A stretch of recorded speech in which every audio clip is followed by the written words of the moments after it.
Oi. Olá, sejam todos bem-vindos e bem-vindas. Hoje eu tenho o prazer enorme de conversar com esta que vocês estão vendo aqui, a Vanderly Eliane de Oliveira. A Vanderly, né, é minha querida ex-aluna. E lá vai agora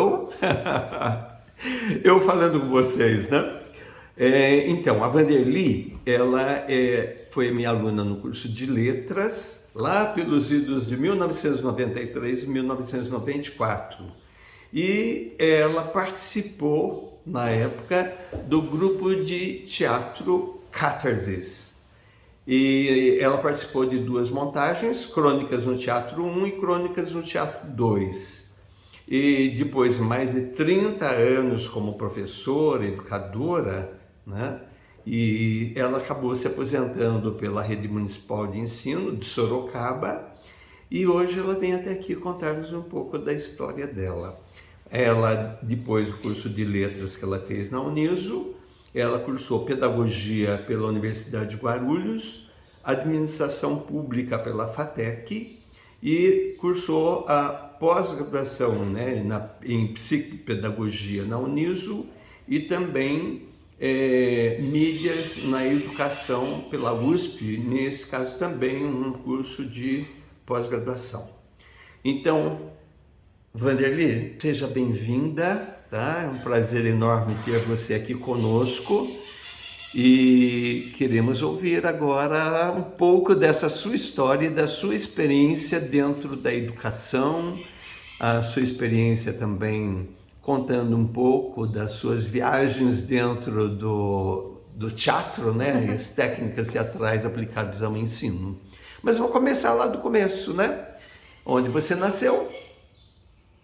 Bom, oi. Obrigada, Roberto, pela oportunidade, É um pela prazer. estar falando, né? Eu nasci em Sarapuí. Sou a sétima filha de uma família do sítio, né? E, na verdade, a cidade é Sarapuí. Eu nasci, fui a única dos 7 filhos que nasceu numa maternidade. Eu nasci em Tapetininga, mas onde a gente morou mesmo é mais no interior ainda. Sarapuí é uma cidade muito pequena, né, para quem conhece.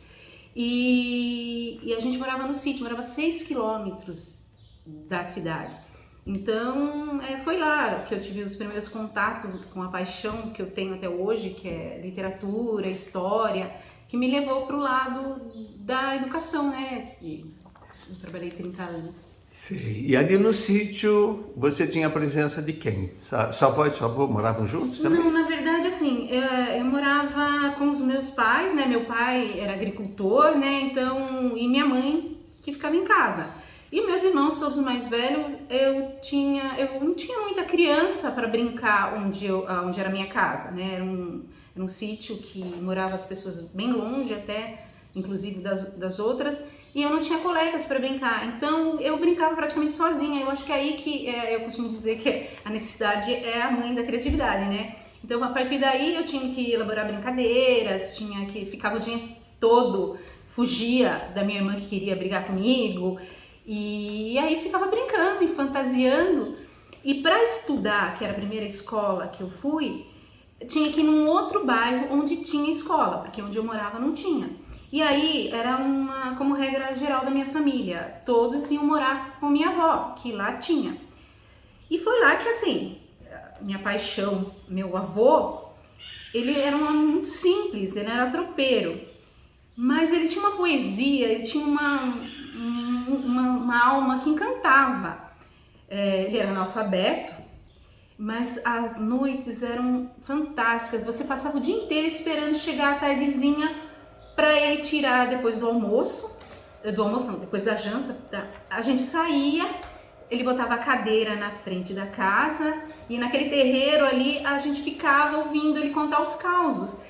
Então ali era a nossa fuga da realidade, ia para um mundo fantástico, cheio de mitos e lendas, e era mágico, e sobre o luar estrelado, né? Então era muito poético. E aí isso me encantou e me trouxe como uma marca que até hoje eu tenho muito viva dentro de mim. Sei. E aí lá você ficou até... Ah, bom, depois que você terminou a Não, oitava então lá série. eu fiquei, na casa dos meus avós, eu fiquei 1 ano, 2 anos. Depois eu passei a ir para Sarapuí, porque a prefeitura começou a enviar transporte, porque eu não ia estudar em Sarapuí por conta disso, porque era difícil para a gente ir a pé, a gente era pequeno ainda, então a gente morava com meus avós, que era perto, que dava para ir a pé. A partir do momento que a prefeitura começou a estabelecer um transporte para a gente fixo, a gente ia. Só que era muito precário, a gente chegava aí de caminhão de caçamba, passava para pegar as crianças, a gente subia, mas aquilo era tudo uma festa, né? Então quando chovia, o caminhão encalhava, a gente chegava na cidade toda cheia de barro, mas era um desafio que, nossa, só me traz as recordações agora boas. Porque eu acho que na época não devia ser tão bom, né? Mas era muito legal, era um desafio, né, de estudar. Sim. E aí eu fiz os outros anos até o magistério na cidade de Sarapuí. Sim. Que o magistério era a única opção. Se você quisesse estudar mais alguma coisa, você tinha que sair. Sim. E como já estava difícil o transporte de chegada até Sarapuí, para sair, então a gente ficava por ali mesmo. E Sim. acabei fazendo o magistério. Magistério. E aí depois você já chegava a trabalhar já nessa época ou não? Não, então nessa época, até me formar no magistério, eu estudei, que foi eu comecei a ter o primeiro contato com teatro, foi na quinta série. Na quinta série. Outra das minhas paixões, além da literatura, poesia, é artes, né? Eu adoro artesanato, adoro coisas manuais, técnicas novas, assim, eu vivo tentando descobrir coisas novas porque eu adoro. E aí a professora de educação artística, que era uma pessoa que eu ficava muito em cima dela, chegava até a incomodar, resolveu montar uma peça de teatro para apresentar para as outras salas. E como eu acho que eu ficava em cima, não tinha muita opção, eu fui a primeira a ser escolhida. E foi muito legal, porque ali aquela criança tímida, que vivia brincando no meio do mato sozinha e não se encaixava direito, eu fui meio que assim me encontrando. E fizemos a peça e foi muito legal. Nossa, foi bem acolhida, ia em todas as salas, foi muito legal. Mas foi a única experiência que eu tive. No magistério já eu não tive mais nada, porque Entendi. Já foi mais... Aí depois saiu do magistério. Aí saí do magistério e a gente tinha que ir para algum lugar, porque trabalhar em Sarapuí era difícil. Inclusive teve até um concurso lá, que logo que eu me formei com 18 anos, na rede municipal, que precisava de vaga para professoras. E aí teve um concurso que eu passei em terceiro lugar. Só que eu queria estudar, eu queria fazer faculdade. E nessa época, minha irmã tinha vindo para cá, para Sorocaba, para morar e para trabalhar. E aí ela precisava de gente para ajudar, alguém para dividir o aluguel. E nós viemos, daí veio eu, meu irmão e mais um irmão. Nós viemos em 4. E aí que eu comecei a trabalhar no supermercado aqui no Supertuba, em cima da rodoviária, né? Certo. E fazer cursos com a Marinês, para Marinês Panúzio, que era na época era secretária de Educação, isso. E ela dava muito cursos, e eu, como vim para cá, eu precisava de arrumar emprego. Só o Supertuba não dava para fazer as coisas que eu queria. E aí eu fiz os cursos com ela, teve uma entrevista que eu consegui passar, e fui chamada e comecei a trabalhar com educação infantil. E aí nesse ano de 93, que eu comecei a trabalhar na prefeitura como CLT na época, eu entrei para a faculdade. E a partir daí, eu não saí mais da prefeitura, porque daí teve o concurso de efetivar, eu me efetivei e fiz letras por conta como eu costumo dizer, por causa da literatura, que era a minha paixão. As outras matérias eu passei, né? Mas Sei, você gostava mais de literatura. eu sempre gostei muito da questão de literatura. Certo.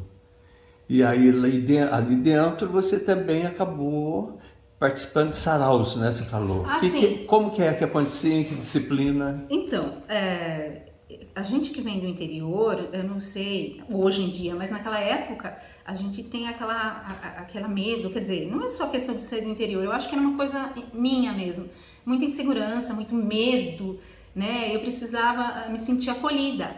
E aí, nas disciplinas que o Roberto, o professor, ministrava, tinha as apresentações de sarau. E a gente elaborou o primeiro, que foi, não me lembro, mas eu acho que eu fiz a morte, que era um personagem que transitava entre os outros e declamavam poesias. E aquilo para mim foi muito gratificante, porque eu entrei no palco com todos os medos, com todas as inseguranças, e cheguei lá e comecei a declamar, né? E mesmo atrapalhada, gaguejando, errando o texto, concluí, porque eu acho que eu era uma boa vendedora, né? Porque medo eu tava apavorada, mas ali, né? E aí, assim, terminei, e por conta de uma proposta que era obrigatória para ter nota, né? E aí, quando eu li o roteiro que era entregue para o professor, que eu tenho guardado até hoje, que eu falo que é meu tesouro pessoal, foi muito importante a avaliação que você fez, que onde falava de qualidades que nem eu sabia que tinha, né? Que me fez enxergar uma coisa, uma luz que estava apagada, eu acho. E a partir daí eu comecei a desenvolver mais essa questão de autonomia, questão de segurança, e me encantou o teatro. E eu não fazia parte do grupo, eu só fazia parte das apresentações que eram obrigatórias. E o grupo já era formado, né, o grupo com os colegas de sala, e eu comentei com a Adriana, uma amiga minha, que eu queria muito fazer parte. Só que vocês já estavam ensaiando para uma apresentação, que era o Crônicas 1. E acho que já estava próximo de ter a apresentação. E aí, um belo dia, eu lá fazendo prova, o professor Roberto aparece e me convida para fazer parte do grupo. Porque uma menina tinha saído e se eu queria entrar. Nossa, eu fiquei muito feliz. Ali foi uma realização, foi um divisor de águas, porque aí eu me encaixei, eu me encontrei, eu fui convidada a fazer parte de alguma coisa. E fiquei durante os últimos anos que o Roberto ficou, né? Que depois o Roberto Gil saiu.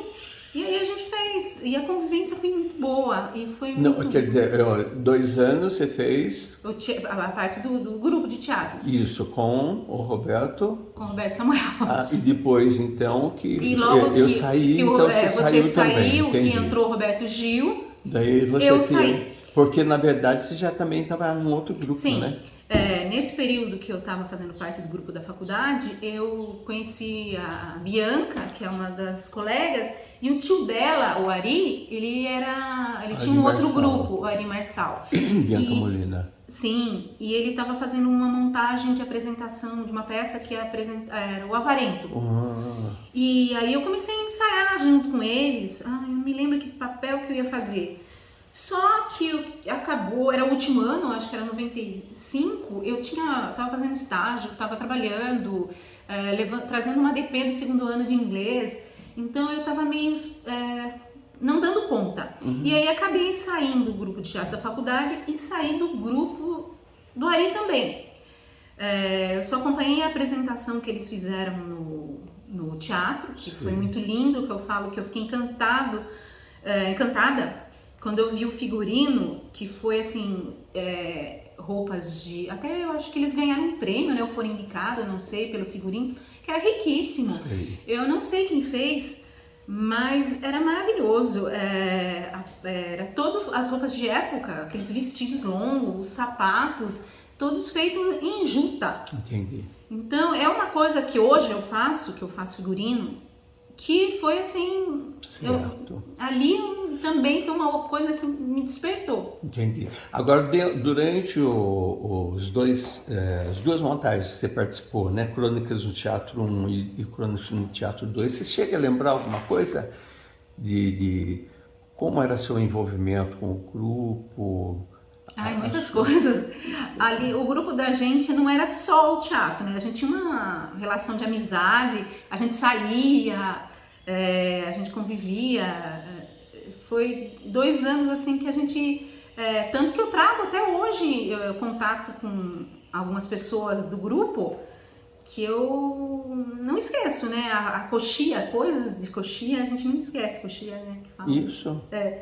Então a gente não esquece.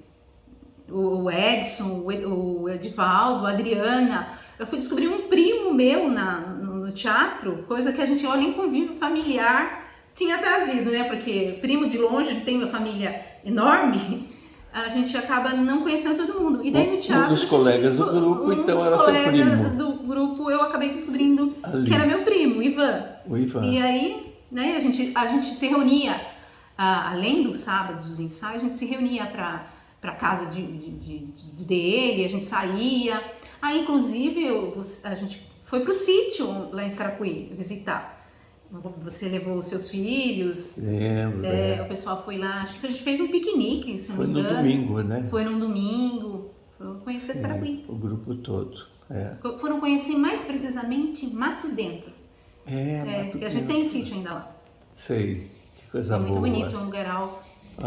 Então, essas E aí coisas... você dando aulas, você chegou a começar a fazer alguma coisa nesse sentido? De utilizar essas experiências das atividades teatrais na escola? A parte de literatura, a parte de poesia é presente, né? Eu sempre trabalhei com educação infantil e as pessoas que não são da área não têm muita noção, porque eles acham que a educação infantil é só brincar e tal.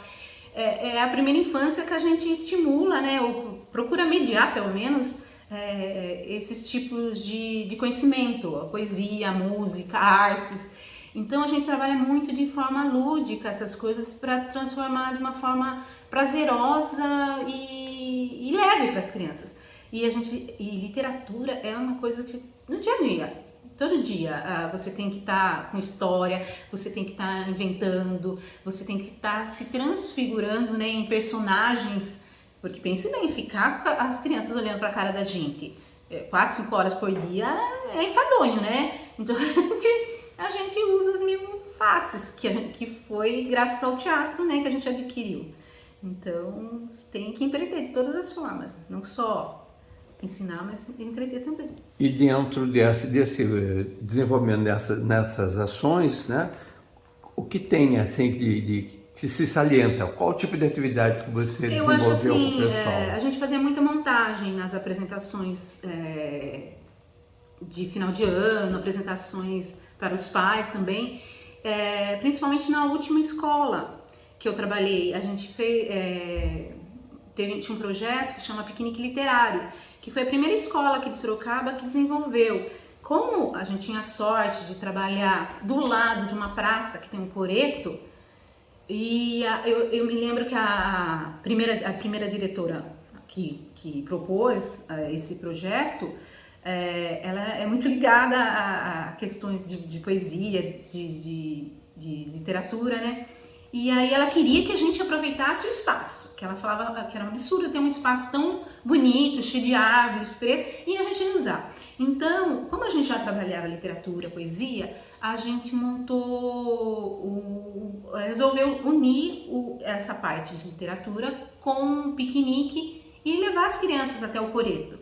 Então era um momento que a gente enfeitava o coreto, a gente arrumava o chão para as crianças sentarem e as crianças vinham, assistiam a apresentação, os pais também ficavam à vontade se quisessem assistir, porque era na praça, e lá tinha ou era a apresentação que nós professores montávamos, ou eram grupos de contação de história, era grupo de recreação que vinha para sempre apresentar alguma coisa artística. E após essa apresentação, as crianças tomavam lanche e colhiam um livro, porque tem a história se não me engano, Cláudio Fagoso, que ele derrubava o alfabeto no chão e as letras caíam e cresciam árvores, e essas árvores davam frutos, e os frutos eram livros. Então a gente tinha essa abordagem de colocar os livros nas árvores para as crianças colherem. Então era um momento total imersão, assim, a sair. E essa escola qual que era mesmo? É o 6-7, Francisca de Moura Pereira. Certo. Que foi a escola que eu me aposentei. E eles têm esse projeto até hoje.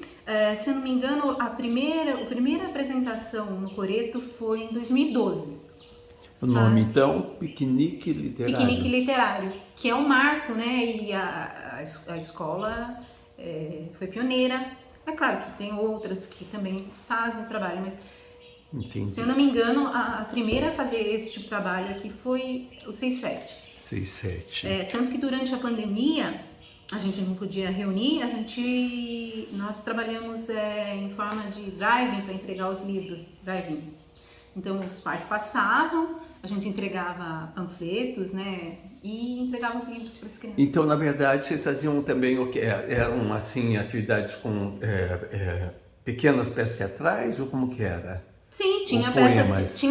então, cada ano tinha uma coisa, né? Então, começou com contação de história, depois a gente fazia montagem de teatral, nós, os professores, fazíamos o figurino, aí apresentava a peça.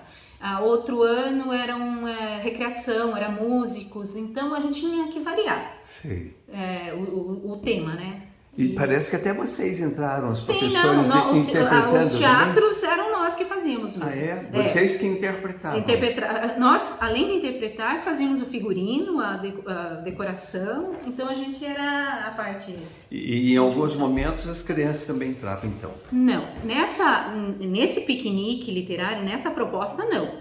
As crianças faziam apresentações que a gente elaborava dentro da unidade para apresentar para os colegas dela. Só ali dentro. Mas lá dentro. Piquenique porque elas eram pequenas. Sim. Muito bem, parabéns. Evitar expor a criança muito nova. Porque o CI lá é creche integral e parcial. Então tem crianças até 5 anos. Até 5. Esse ano, agora, tem uma turma de 2, mas até o ano passado era esse ano iniciou uma turma de 1 ano. Mas até o ano passado eram turmas de 2 anos a 5. Sim.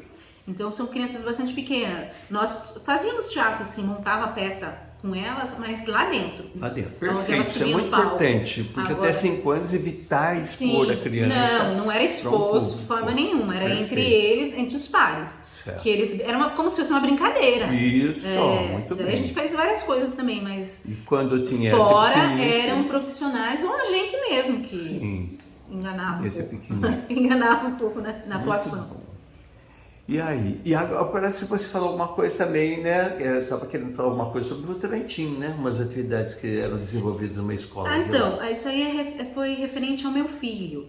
O meu filho, ele estudou uns anos aqui em Sorocaba, mas como ele tem dislexia, né? E a gente acabou descobrindo durante esse período que ele estava aqui em Sorocaba, eu tive uma orientação de uma supervisora da Uniso, que hoje é falecida, de um colégio em Votorantim que tinha tido uma abordagem, um trabalho muito bom com o neto dela, que tinha descalculia. E como eu tive muita dificuldade em vários colégios aqui em Sorocaba com o meu filho, nós levamos ele até lá. Então, inclusive, ele ficou desde a 6ª até o médio nesse colégio, porque ele foi muito bem acolhido, ele desenvolveu um vínculo muito forte lá, desenvolveu autonomia, as dificuldades dele foram superadas, e lá ele também teve contato com a questão do teatro, questão dos espetáculos, porque eles desenvolveram um trabalho muito bonito de sarau, sarau literário. E a primeira peça que meu filho fez, ele era um personagem de desenho animado. Acho que era um festival onde tinha várias montagens com personagens animados. Ele era o Gru. E aí, eu não queria só simplesmente botar uma roupa e botar uma máscara e colocar ele. Como eu gostava dessa parte de arte, de figurino, aí eu fiz questão de fazer a máscara, a careca, né?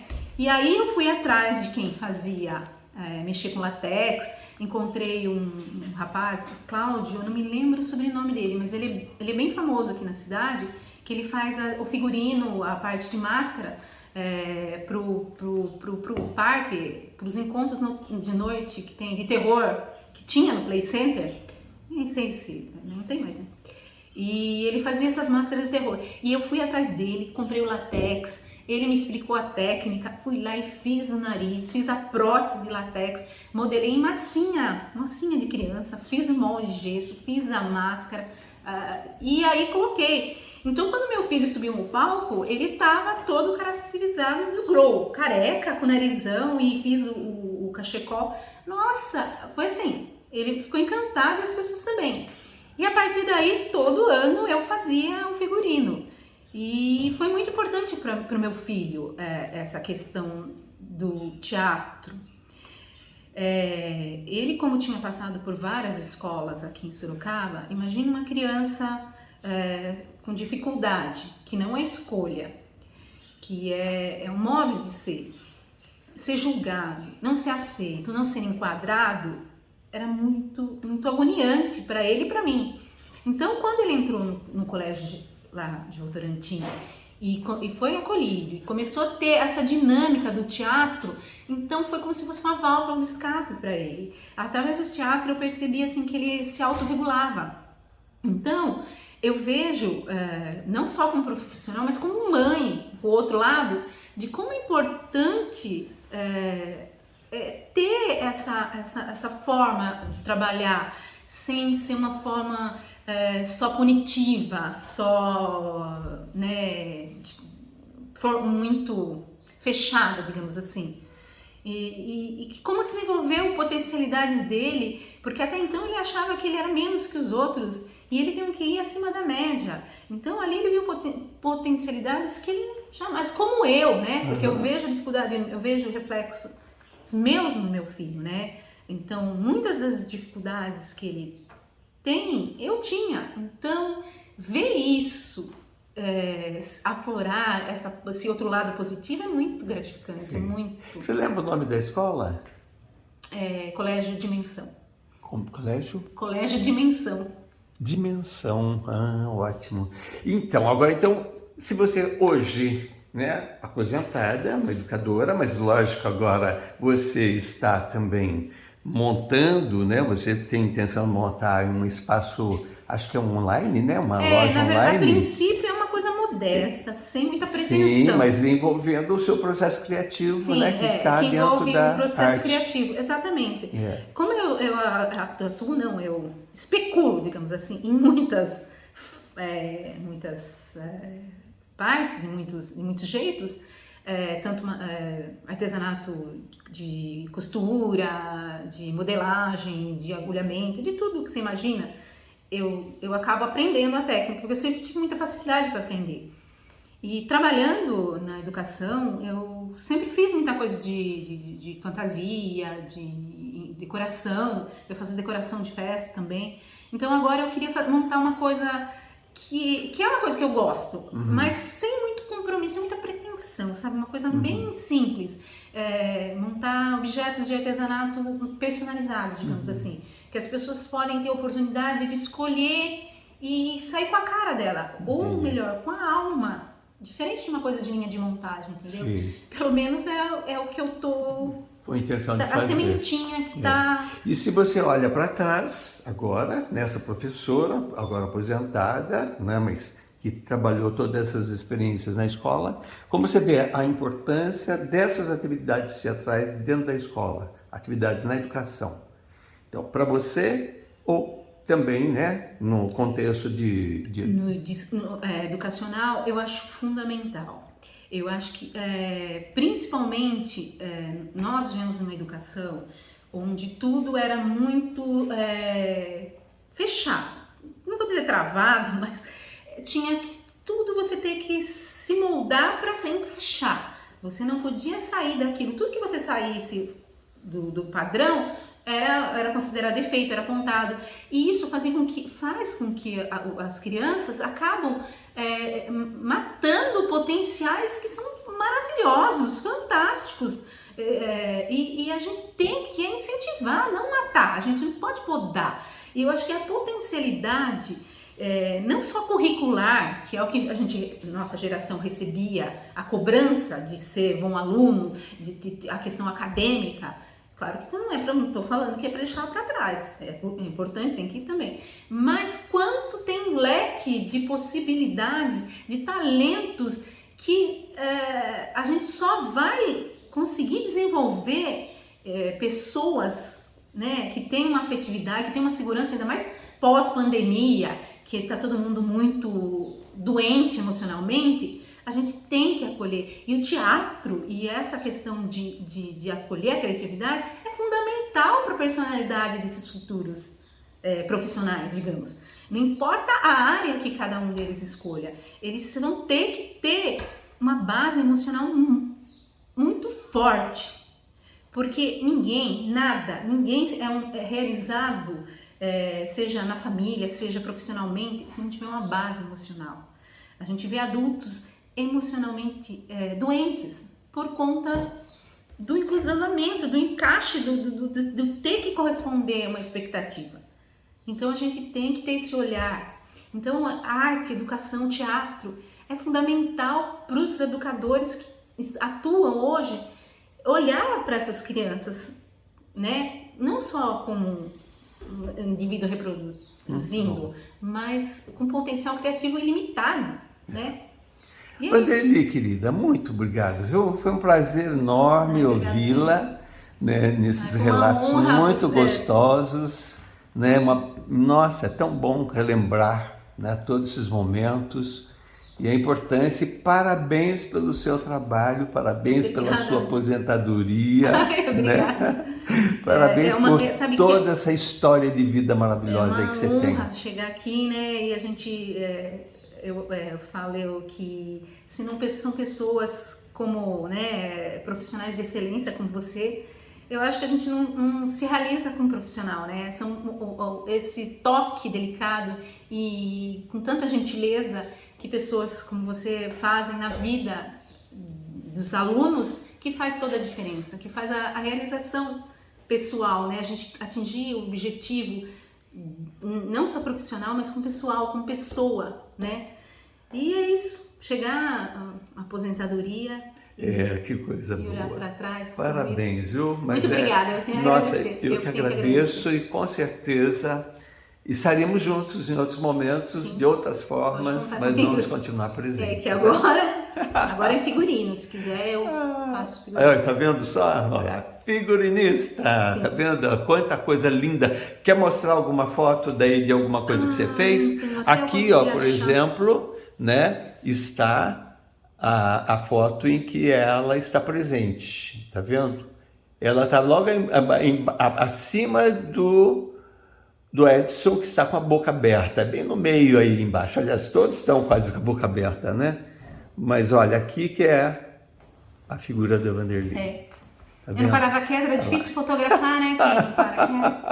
E agora ela vai mostrar ali, ó. Esse é um figurino de cangaceiro. Ótimo, tá dando baseado no ver. Personagem do Tuca Andrade, que ele fez uma minissérie. Certo. Aí ó, é o próprio filho dela. É meu filho que é o modelo. Meu filho sempre foi o meu... E ela tem assim, nossa, é impressionante. E a maquiagem também, ela que faz. Faço a maquiagem. Tem um personagem então, aqui que eu gosto esse muito, envolvimento dela continua dentro do teatro na educação. Isso, um pouquinho mais. Ótimo, olha. Olha que bonito. Né? Então, alguns dos trabalhos que ela desenvolveu. Minha melhor produção, meu filho. Muito obrigado, querida. Obrigada eu que agradeço. E para vocês que nos acompanham, né, a nossa gratidão por mais este momento, né, uma delícia ouvir aqui a Vanderly e que estejamos juntos nos próximos encontros, tá bem? Muito obrigado a todos e a todas. Obrigado, Vanderly. Obrigada. Obrigada pelo tempo, pela paciência.